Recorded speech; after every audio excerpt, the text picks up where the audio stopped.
Hello dear students, welcome to our YouTube channel. आज के इस वीडियो में हम लोग मोललता से रिलेटेड एक और न्यूमेरिकल सीखने वाले हैं। इससे पहले के वीडियोस में हम लोगों ने मोललता की परिभाषा, मात्रक और काफ़ी न्यूमेरिकल्स हम लोगों ने स्टडी कर लिया है। तो इसी क्रम में एक और न्यूमेरिकल जो कि काफ़ी ज़्यादा इम्पोर्टेंट है, आपको इसे सीखना चाहिए, तो इसको हम स्टडी करने वाले हैं। तो बने रहिएगा हमारे साथ वीडियो के स्टार्टिंग से लेकर लास्ट तक। जल्द ही आपको इस प्रकार के न्यूमेरिकल्स जो भी हैं, उनमें जो भी डाउट आ रहे थे वो क्लियर होने वाले हैं।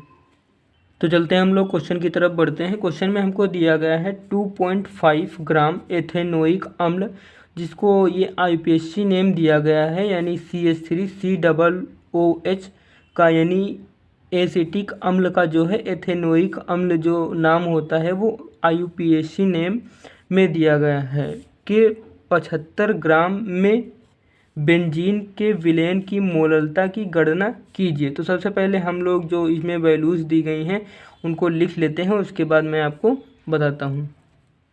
आप देख सकते हैं यहाँ पर जो एथेनोइक अम्ल दिया गया है, यानी CH3COOH, ये क्या है? ये हमारे पास विलेय पदार्थ है, जबकि यहाँ पर जो बेंजीन दिया गया है वो विलायक है। तो विलेय पदार्थ का द्रव्यमान जो दिया गया है उसको हम स्मॉल w से प्रेजेंट करते हैं। तो जो विलेय पदार्थ का द्रव्यमान दिया गया है वो 2.5 दिया गया है।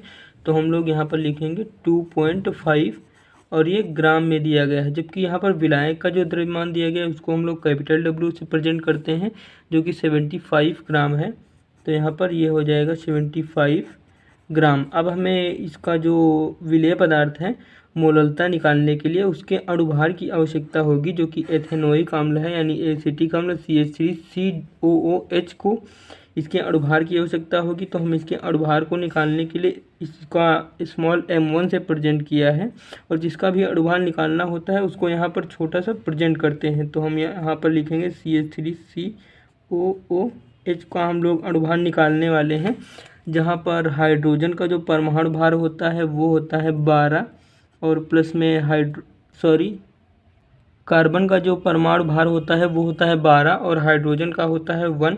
चूँकि यहाँ पर 3 हाइड्रोजन है तो 3 से गुणा करेंगे, और प्लस में कार्बन 12, प्लस में ऑक्सीजन का होता है 16, तो 2 ऑक्सीजन है तो ये हो जाएगा 32, और प्लस में हाइड्रोजन का 1 हो जाएगा। अब हम इसको अगले स्टेप में सॉल्व करेंगे। ये 12 + 3 + 12 प्लस में 32 प्लस में 1। अब जब इसको आप टोटल करेंगे तो ये हो जाएगा 60, और अणुभार का जो मात्रक होता है वो होता है ग्राम प्रति मोल में हम इसको व्यक्त करते हैं। अब हम मोललता का फार्मूला अप्लाई करेंगे और सभी वैल्यूज़ को लिख करके मोललता हम निकाल लेंगे। तो मोललता बराबर होता है मोललता, जिसको हम लोग स्मॉल m से प्रेजेंट करते हैं, वो होता है विलेय का भार, विलेय का द्रव्यमान, इसको स्मॉल w से प्रेजेंट करते हैं, और विलेय का अणुभार जिसको हम लोगों ने स्मॉल m1 से प्रेजेंट किया है, और इनटू में विलायक का द्रव्यमान जिसको कैपिटल W से प्रेजेंट किया है,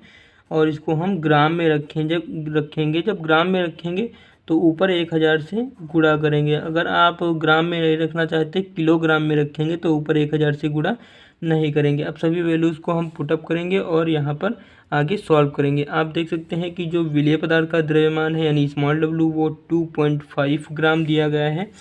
तो यहाँ पर हम रखेंगे 2.5 अपॉन में अणुभार हम लोगों ने निकाला है 60 होगा, और गुणे में, और कैपिटल W की वैल्यू है 75, तो ये हो जाएगी 75, और गुणे में 1000 हो जाएगा। आप 0 से 0 कैंसिल कर सकते हैं। जब यहाँ से दशमलव को हटाएंगे तो ऊपर 1 0 कैंसिल हो जाएगा।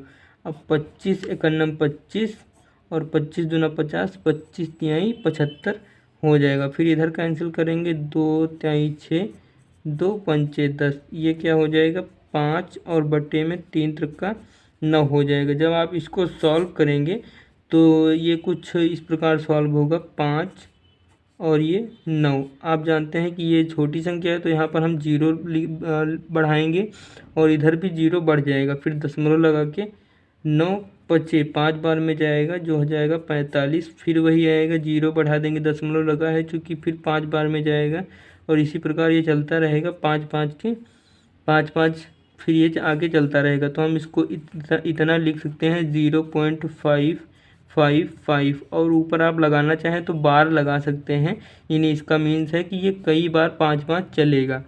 तो इस प्रकार आपका ये आंसर हो जाएगा। और इसका मात्रक जो होगा मोललता का वो मोलल में व्यक्त करते हैं, जिसको हम स्मॉल m से प्रेजेंट करते हैं।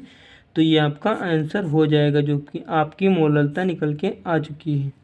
आई होप ये क्वेश्चन आपको अच्छे से क्लियर रहा होगा। इसी प्रकार के वीडियोस पाने के लिए आप हमारे चैनल को सब्सक्राइब कर लीजिए। मिलते हैं किसी नेक्स्ट वीडियो में किसी नए टॉपिक के साथ, तब तक के लिए जय हिंद।